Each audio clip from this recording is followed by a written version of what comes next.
And I think that when it comes to connecting with God, what we try to do is we try to fill it so fast, and we try to make sure that the silence isn't awkward for us. So we'll fill it with our own voice praying out loud, or we'll fill it with scripture, or and we don't give him any space to speak.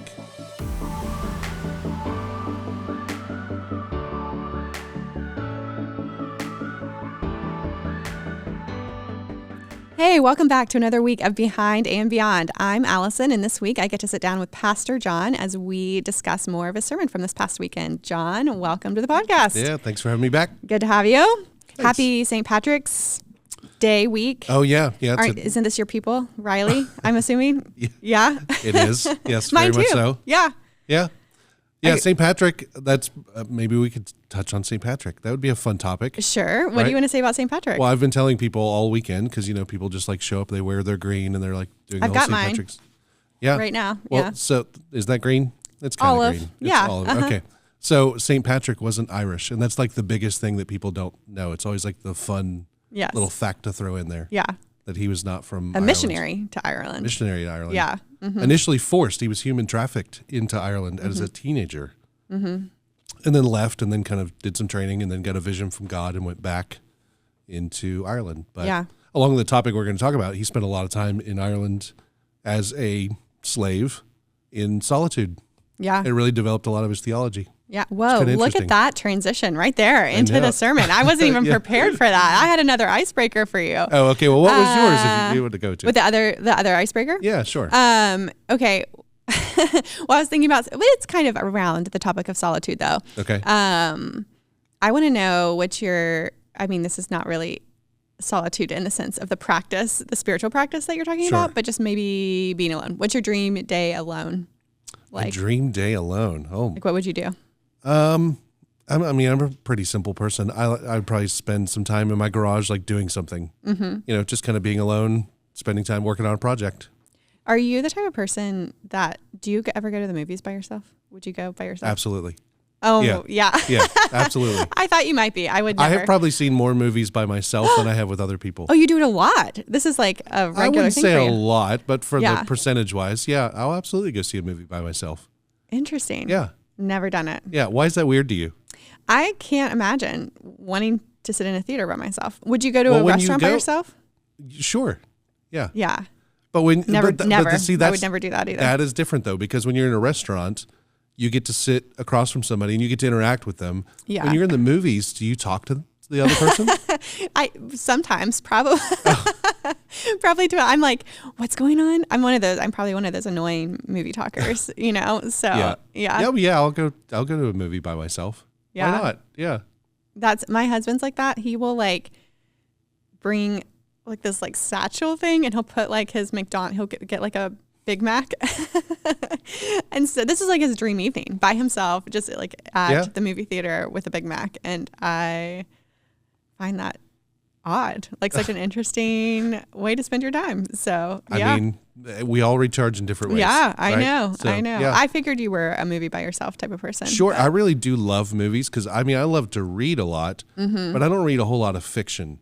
Yeah. And so when I want to kind of get into the fiction world, I'll turn to movies. Yeah. Yeah, that's what I really enjoy. And so, I'll completely slip off and go to a movie all by myself. Yeah.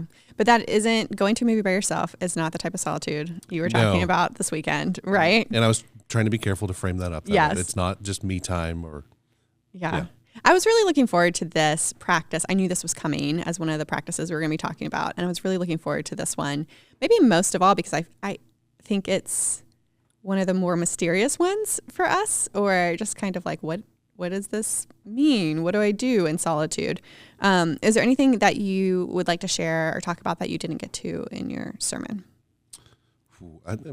As always, I think there's a lot that I didn't get to.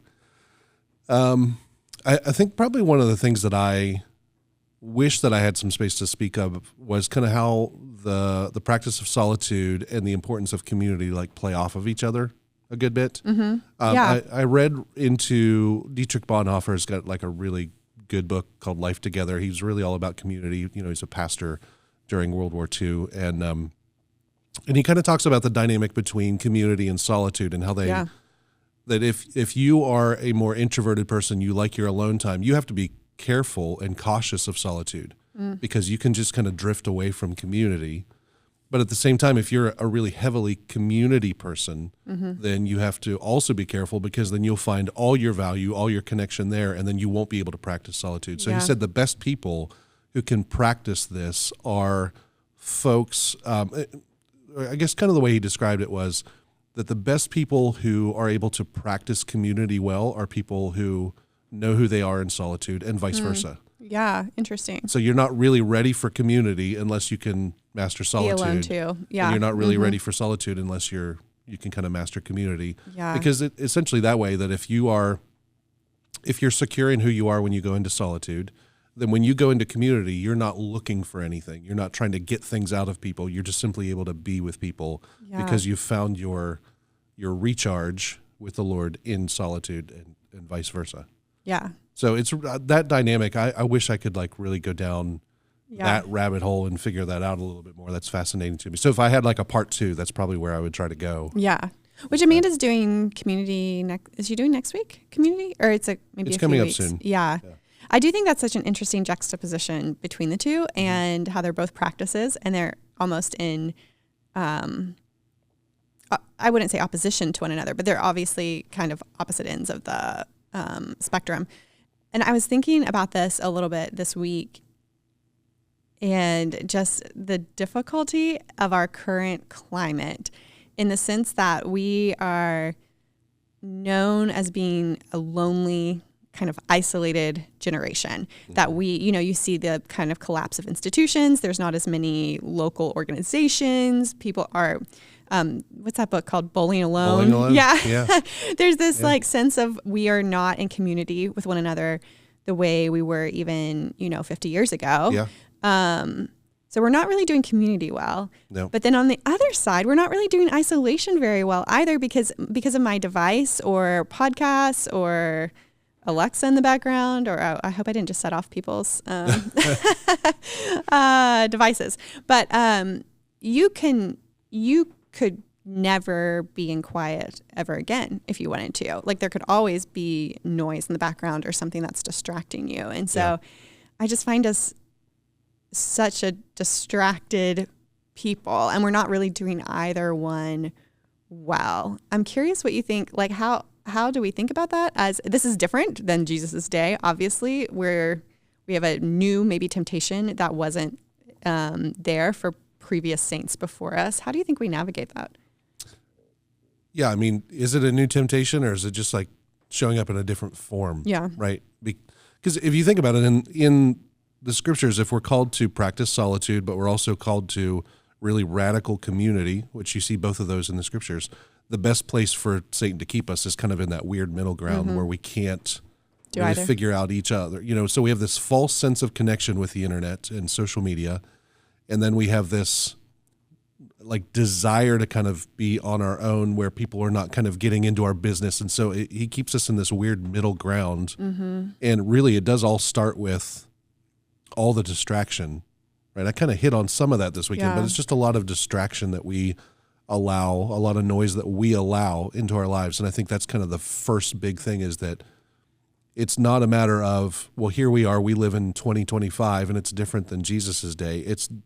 They had their own version of noise and loudness and chaos that they let into their lives, and we have our own version. So what do we do to actively clear that stuff out?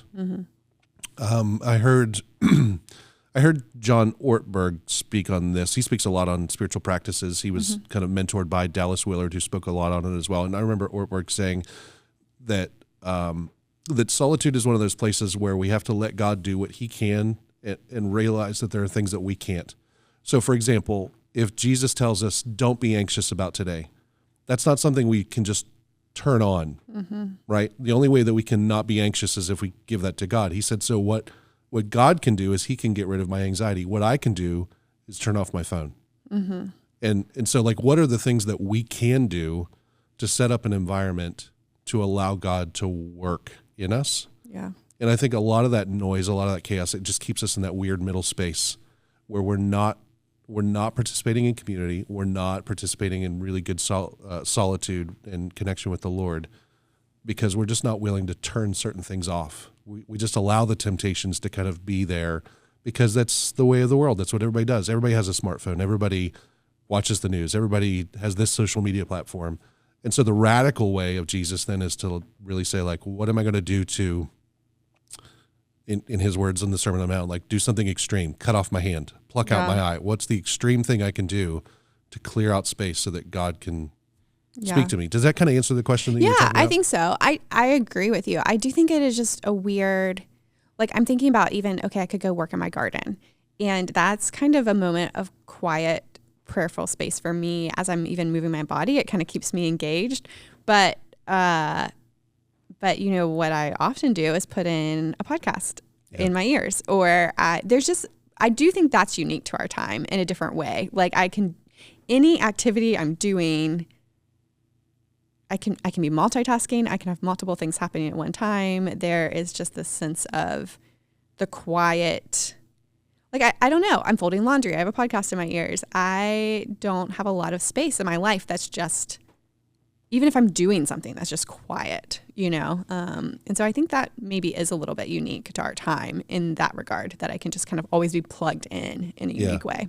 That's a little bit, that's a little bit of what I was talking about with filling the void at the end. That I think that for as great as a Bible reading plan can be, as great as prayer can be, as great as listening to music can be, I think that silence is so awkward. We want to immediately fill it. And so we're trying to fill it with good things. But it's like you and I right now. Like, we're not both talking at the same time right now, because that would just be a chaotic thing. Nobody would want to listen to this podcast if we just both sat down and started talking for the whole time. Let's not. But that's what a conversation looks like. And I think that when it comes to connecting with God, what we try to do is we try to fill it so fast, and we try to make sure that the silence isn't awkward for us. So we'll fill it with our own voice praying out loud, or we'll fill it with scripture, and we don't give him any space to speak. But that's not how conversation works. And so that was a bit of my caution, was just be careful to not fill the void so that he can speak. So can he speak to you when you're gardening? Yes, but if you have a podcast on, then are you really giving him space to speak? Right. Yeah. So it's not a matter of you can't do other things. You just have to sit in a chair, look in the corner of a wall, and just kind of space out. That's not what solitude is. That's my question. Yeah. I think that there's just a value to being alone and having some quiet, right? If you look at any kind of studies on some of the things our kids struggle with today, part of it is that we don't let our kids be bored. Mm-hmm. We try to fill their lives with entertainment. We try to fill their lives with things to do. And so a lot of the things that Allison and I have done with our kids over the years is if they say that they're bored, we're just like, okay.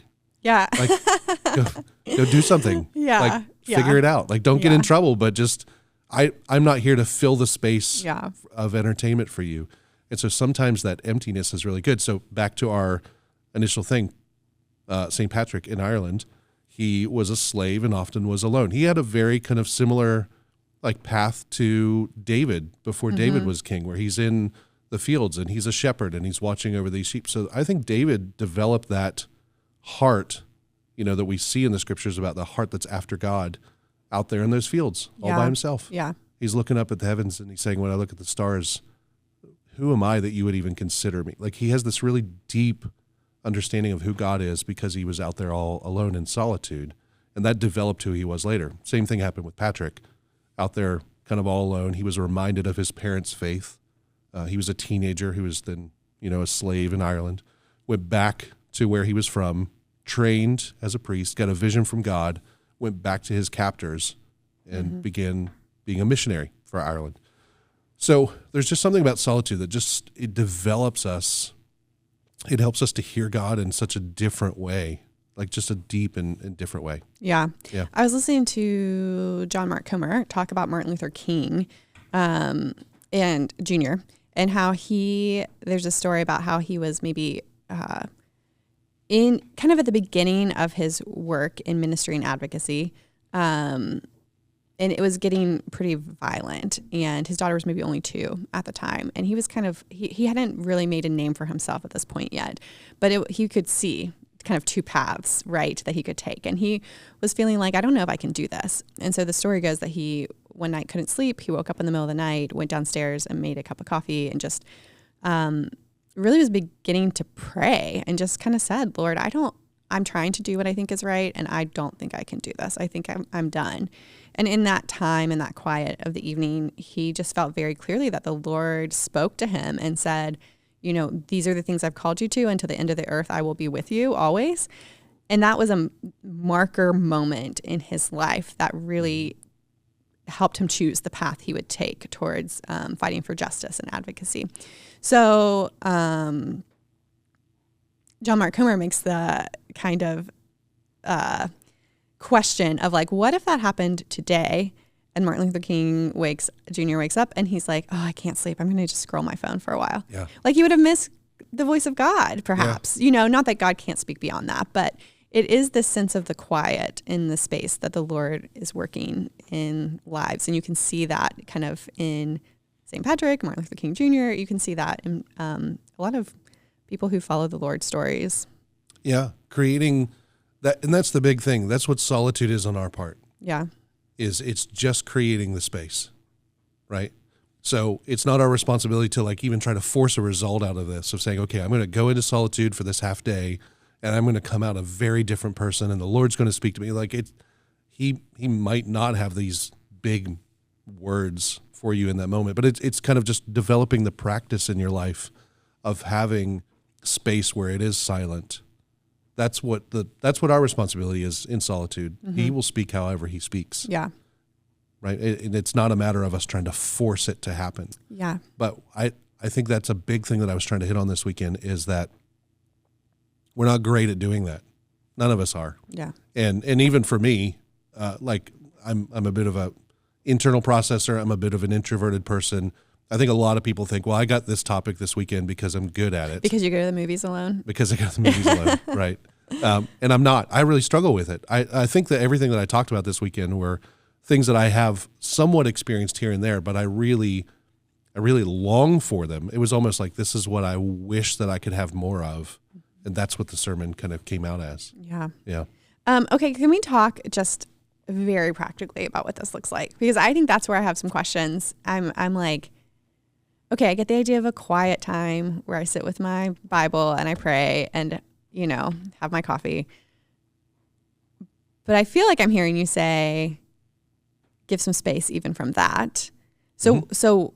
So that is my, like, what do I do? Do I look in a corner at a wall? Can I move or can I go for a walk? Or like, do I just sit there? Like, what do I do? I want to know practically, like, what do I do during this time? It's so funny how like different personalities play into these various things because I could just tell it's so awkward for you. Oh, it's so uncomfortable. Yeah. I'm like, I don't know how to I just sit. Yeah. Well, so I've had already a lot of people approach me, email me, text me and say like, well, I tried this and I don't know what to do with it. The same kind of question. Do I just like stare at a wall or, and that's not what I'm saying. I'm just saying that, okay, so let's say you have the rhythm of a quiet time in the morning. Just be careful to not fill it all the way up. Yeah. Give some space for some silence. The reality is we don't have kind of this is what solitude looks like. Even in the scriptures, we just see that Jesus practiced it, that he went into the desolate places, that he went into the wilderness. Sometimes we see folks willingly go into that. This was another thing I wish that I could have had some space to talk about. Like Jesus, we see him willingly going into that, but there are other places in the scriptures where God forces people into the wilderness and he forces them into the desolate place because they're not willing to do it themselves. And so are we willing then to either go in by his like gentle leading, or is there going to be a moment where we're forced into it?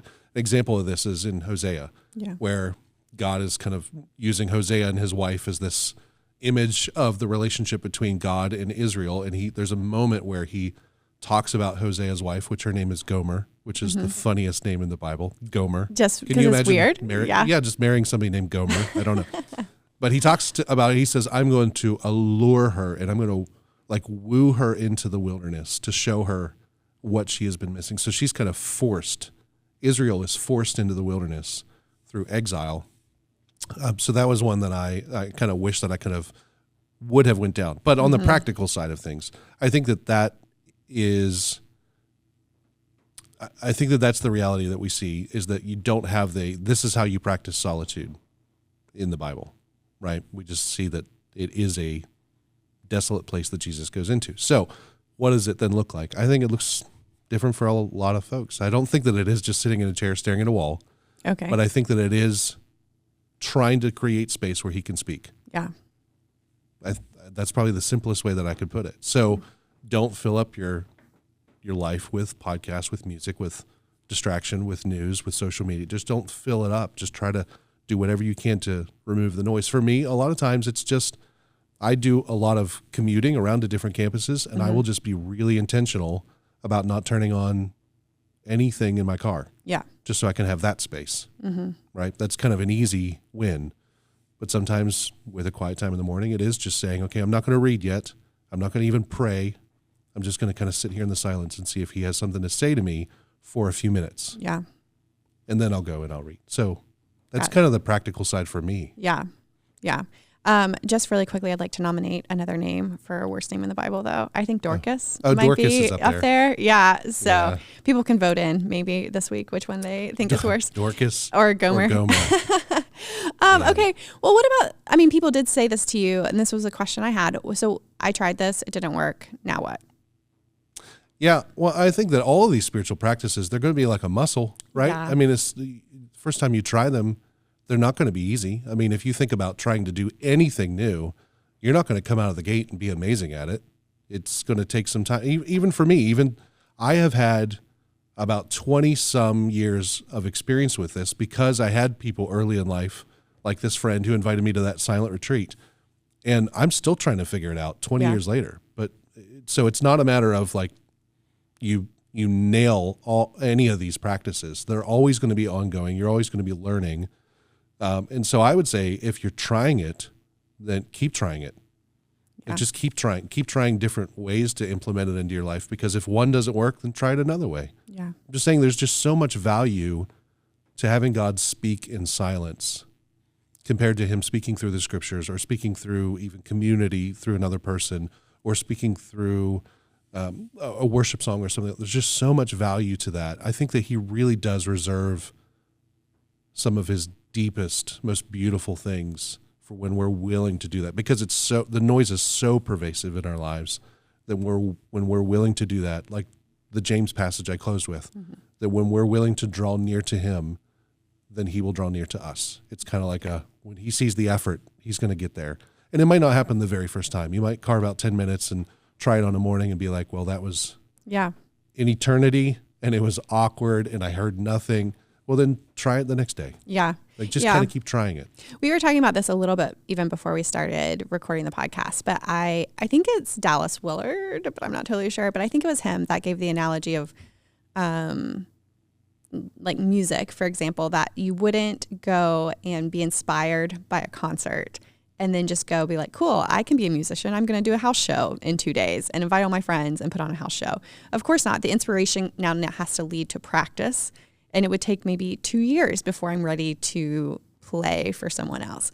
And so in the same way, I think the argument is that many people are inspired by Christ, but aren't really committed to living it out in practice.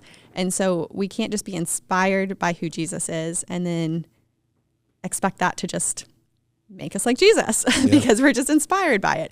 We have to practice the ways of Jesus, which is why we're talking about these practices, right? To continue to be shaped more and more into his likeness. And he showed us the way. And so it's a muscle, like you just said, I think, that it's not going to you can't just go play the guitar on day one and be good at it. So solitude might take years of practice, right? To kind of begin to understand how Christ meets us there. All of them are practice. All of them are things that we're trying along the way that we will never perfect. But all that the ways of Jesus do for us is they help us to try to get closer to God and further away from the things that rob us of him in our lives. Yeah. So they're all, in a sense, trying to clear out the distractions by, reading your scriptures. For example, if you're reading the Bible, what that's trying to do is you're trying to import truth into your life so that it can then export all the lies that we tend to have in our minds. So all of these are essentially trying to get us closer, but we're never going to perfect them. They're all going to be kind of this trial thing that we roll through our entire lives. Yeah. Yeah. Okay. I don't know if this is too personal of an ask, so you can shoot it down if you don't want to talk about it. But would you be willing to share maybe a way the Lord has spoken to you personally in a time of solitude? Sure. Mine is mostly identity. It's mostly about who I am and what he is to me. I think there's probably like layers and layers and layers of lies that kind of are behind it all.